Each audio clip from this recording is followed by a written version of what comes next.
Assalamualaikum warahmatullahi wabarakatuh. Perkenalkan, nama saya Chandra Pramana. Saya Rizky Alisabila. Saya Purnama Orang. Saya Ronggur Aulia Al-Jamil Panjaitan. Kami dari Pokok 2 ingin memaparkan teori lokasi. Oke, langsung saja kita masuki teori lokasi von Thunen. Teori lokasi von Thunen ditulis oleh seorang ekonom Jerman bernama Johann Heinrich von Thunen pada tahun 1826 dalam karya tulisnya yang berjudul Der Isolierte Staat, teori isolate state atau negara yang terisolasi. Model von Thunen mengasumsikan bahwa wilayah tempatnya melakukan analisis bersifat terisolir, sehingga tidak mendapat pengaruh pasar dari kota lain. Tipe pemukiman penduduk yang sangat padat di pusat wilayah atau pusat pasar, dan semakin berkurang kepadatannya ketika menjauh dari pusat wilayah atau pusat pasar. Seluruh wilayah tempat von Thunen melakukan analisis memiliki iklim, tanah, dan topografi yang seragam. Sarana pengangkutan masih primitif dan relatif seragam. Hal ini dapat dilihat dari ongkos pengangkutan yang ditentukan oleh berat barang yang dibawa. Pola penggunaan lahan dari von Thunen adalah di sekitar kota ditanami produk-produk yang berhubungan kuat dengan nilai atau value. Dan karenanya, biaya transportasi yang mahal menyebabkan distrik di sekitarnya dan yang lokasinya lebih jauh tidak dapat menyuplainya. Ditemukan produk-produk yang mudah rusak sehingga harus digunakan secara cepat, dan lahan yang letaknya jauh dari kota memproduksi barang secara progresif, dan karenanya biaya transportasi lebih murah dibandingkan dengan nilainya. Model penggunaan lahan teori von Thunen. Gambar di atas menunjukkan zona penggunaan lahan oleh von Thunen. Bagian P adalah pusat kota atau pasar. Bagian ring 1 merupakan daerah pertanian intensif atau susu dan sayur mayur. Bagian ring 2 adalah wilayah penghasil kayu bakar. Bagian ring 3 adalah wilayah pertanian alternatif dengan jenis tanaman seperti kentang, gandum, biji-bijian, dan lain-lain.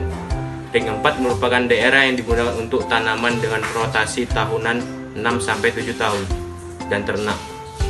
Kemudian ring 5 untuk peternakan gandum dengan 1 tahun dan 3 tahun, merupakan waktu tanpa tanaman kering. Ring 6 untuk daerah tanaman persediaan seperti tembakau, daging, mentega, minyak, dan untuk di luar ring 6 merupakan hutan. Dari ring-ring di atas maka akan diperoleh gambaran tentang pembagian lahan yang berdasarkan pada kebutuhan yang penting, pokok, dan juga memperhatikan masa tanam yang nantinya akan mempengaruhi biaya transportasi. Asumsi model von Thunen sebagai berikut. 1. Wilayah analisis bersifat terisolir atau isolate state sehingga tidak terdapat pengaruh pasar dari Thunen berikut kota lain. 2. Tipe pemukiman adalah padat di pusat wilayah atau pusat pasar dan makin padat apabila menjauh pusat wilayah. 3. Seluruh wilayah model memiliki iklim, tanah, dan topografi yang seragam. 4. Fasilitas pengangkutan adalah primitif atau sesuai pada zamannya dan relatif seragam. Ongkos ditentukan oleh berat barang yang dibawa. 5. Kecuali perbedaan jarak ke pasar, semua faktor alamiah. Ada beberapa kelemahan teori von Thunen, yaitu 1. Merupakan model keseimbangan yang sifatnya parsial, tidak memuat interrelasi antara variabel yang telah dikhususkan. Perhitungan akan dilakukan bila terjadi perubahan massa mendatang. 2. Tidak memperhatikan faktor non-ekonomi yang mempengaruhi produksi. 3.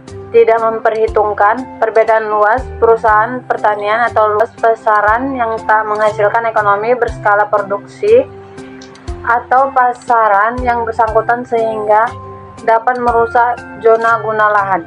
Perkembangan teori von Thunen.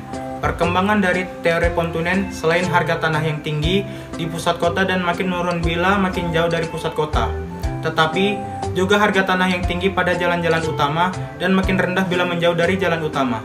Makin tinggi kelas jalan utama itu, makin mahal sewa tanah di sekitarnya. Jadi, bentuk gambarnya adalah seperti kerucut, jaring laba-laba, di mana puncak kerucut itu adalah pusat kota. Namun, perlu dicatat bahwa akan ada kantong-kantong lokasi yang menyimpang dari ketentuan di atas karena adanya faktor keamanan, kenyamanan, dan telah adanya konsentrasi tertentu di lokasi tersebut.